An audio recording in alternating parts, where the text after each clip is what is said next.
Let's talk trades now on Kirk Cousins. There are some growing, rumors, ideas, theories, whatever we want to call it from that perspective about what Minnesota could potentially do with their at least current franchise quarterback. He's in the last year of his deal. I actually think it makes a lot of sense for Kirk Cousins to go to the New York Jets, who once tried to sign him and desperately wish they would have landed him because their franchise would have been in much better shape than what they've been going through the past couple of years, including but not limited to the 4 snaps of Aaron Rodgers, right? Trading Kirk Cousins, however, for Minnesota would be giving up on the season. Now, I've long felt that Kirk Cousins is an underrated NFL quarterback.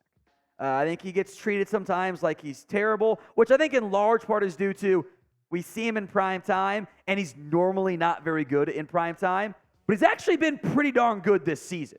Already at past the 1,000-yard mark. He's averaging well over 300 yards per game. Now, the ending for him against the Chargers was, it's not necessarily fair, but it has followed him around for a while. They had the chance. They got the football down by 4 points at the 24, and he throws the red zone interception. The check down in the playoff game, which didn't really make any sense. They came up short against the Tampa Bay Buccaneers in a game in which, again, Minnesota went 3 and out with 5 minutes to go, but the defense couldn't get a stop, so, that's kind of is what it is there. But he's not a bad quarterback. On this Jets football team, I think they would be a legitimate, at minimum, playoff contender. If not, hey, you can make a real run in a loaded AFC. Because that Jets roster overall is very good. It's a top 5-ish team, not including the quarterback. The problem is there's no worse starting quarterback in the NFL right now than Zach Wilson. Nobody's worse. He doesn't look confident. He's not comfortable. He's been a problem. Honestly, outside of a couple nice plays to Garrett Wilson, the offense has not functioned, period. It's a massive liability for what really amounts to 3 full starts for Zach Wilson here.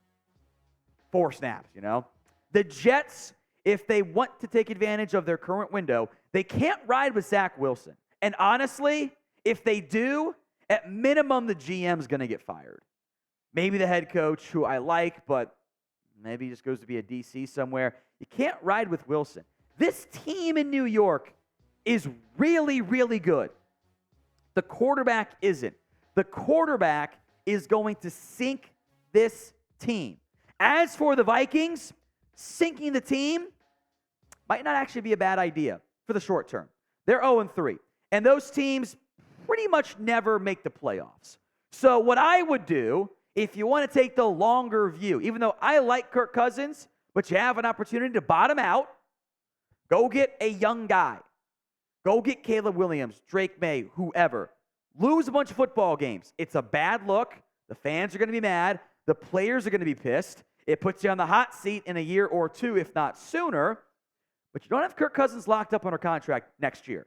He's in the final year of his deal. It'd be different if he had 2 or 3 years left. He only has 1. I think it makes some sense. So what should the Vikings do with Kirk Cousins? Should they trade him? Y for yes, N for no. It is today's pinned comment. So if that ad comes here on YouTube, ignore it. Take advantage of it. Head down there and go vote.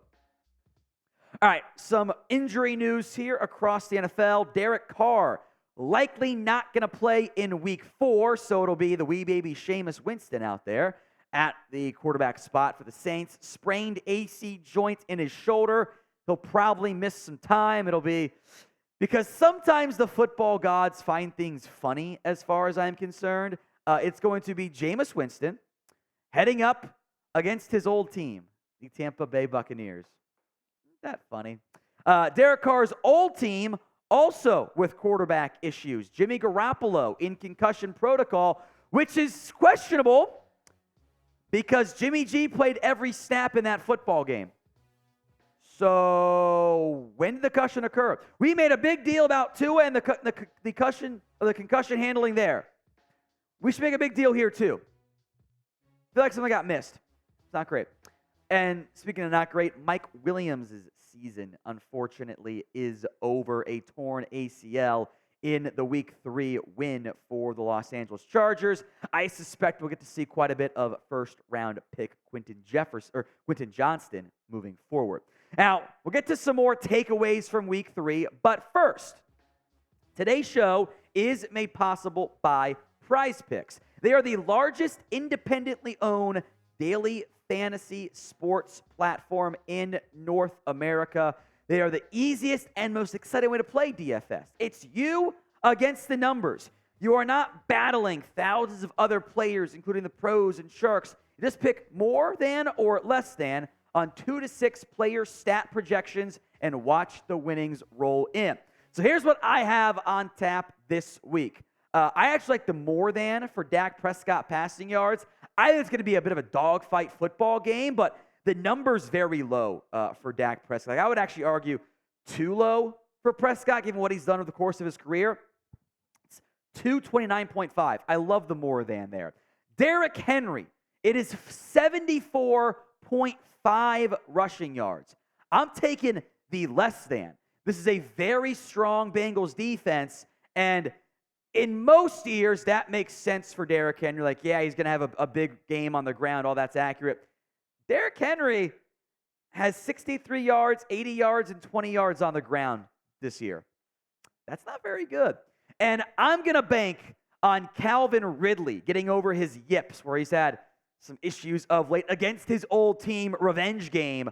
Give me the more than 65.5 for Derrick Henry. So it's more than Dak Prescott, less than Derrick Henry rushing yards, and more than Calvin Ridley. You can take those bets or just pick your own by going to prizepicks.com/CLNS and using code CLNS for a first deposit match up to $100. Link will be in the comments section and the description, but again, it's prizepicks.com/CLNS and using code CLNS for a first deposit match up to $100.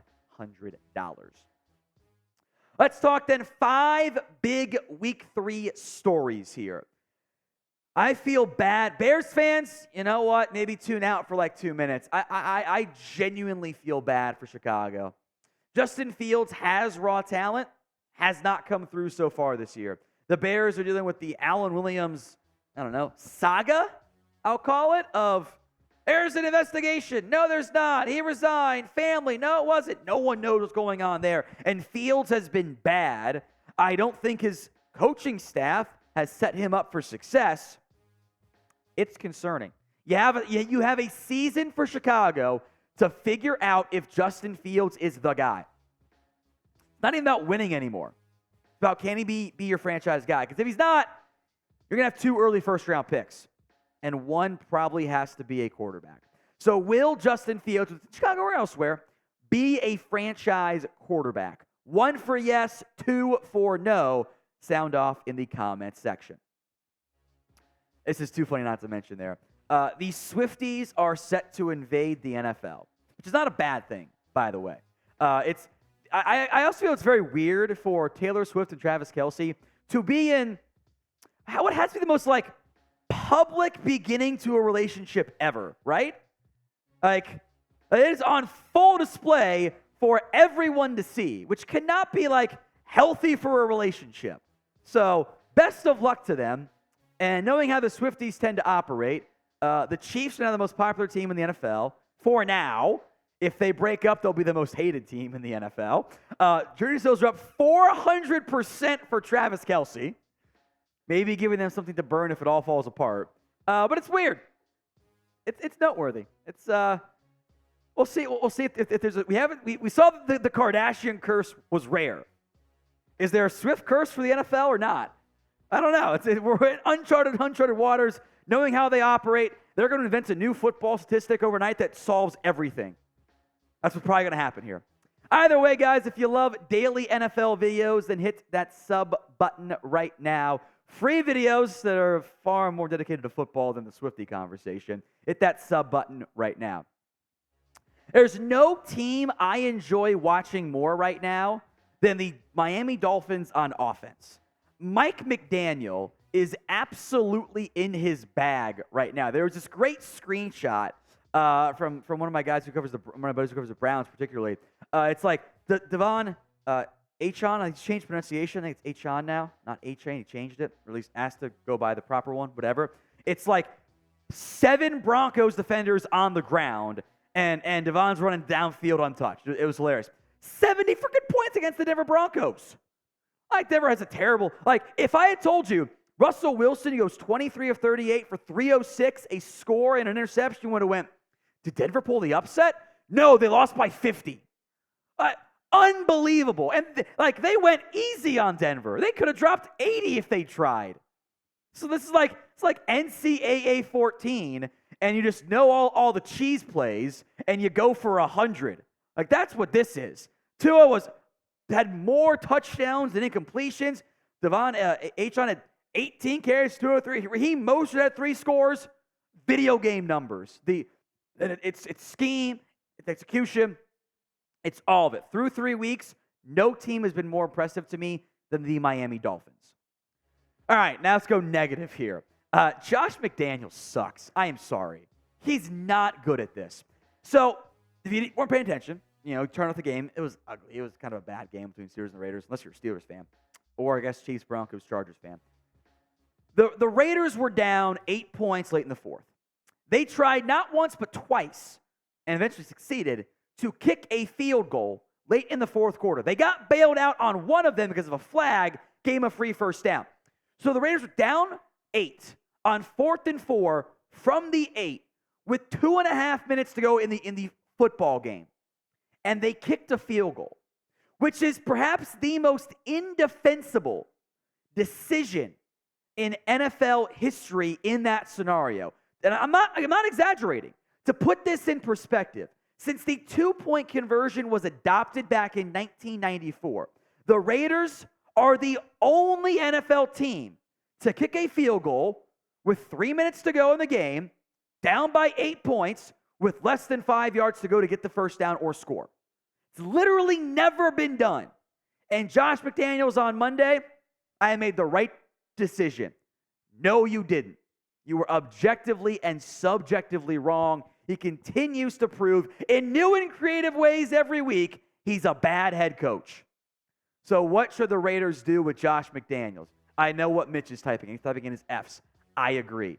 What should the Raiders do with McDaniels? F for fire, K for keep. I wanted to wrap up here with, there were some shocking performances this week. I think a good way to measure this, who played the worst? Well, the Vegas lines are normally a pretty good indication of expectations versus reality. So the worst results relative to the spread, Denver, negative 44 points. It's hilarious. The Commanders were only like 6-point dogs or 5.5-point dogs against the Bills, minus 28.5. Jacksonville with missed field goals and drop touchdowns and fumbles, and Trevor Lawrence keeps making these special throws that are just off by that much in terms of the receiver dragging the foot. They can't make the catch. Minus 27.5 against the Texans. Disaster. The Cowboys, a 23.5-point spread. Jacksonville and Dallas were both favored and got reverse covered. That's really bad. Dallas D couldn't stop a nosebleed on the ground, and the red zone offense was MIA again. Tennessee was minus 20.5.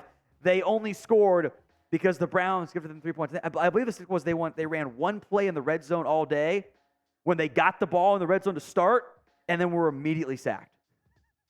It's a horrible day for Tennessee. Bad days across the board for all of those teams.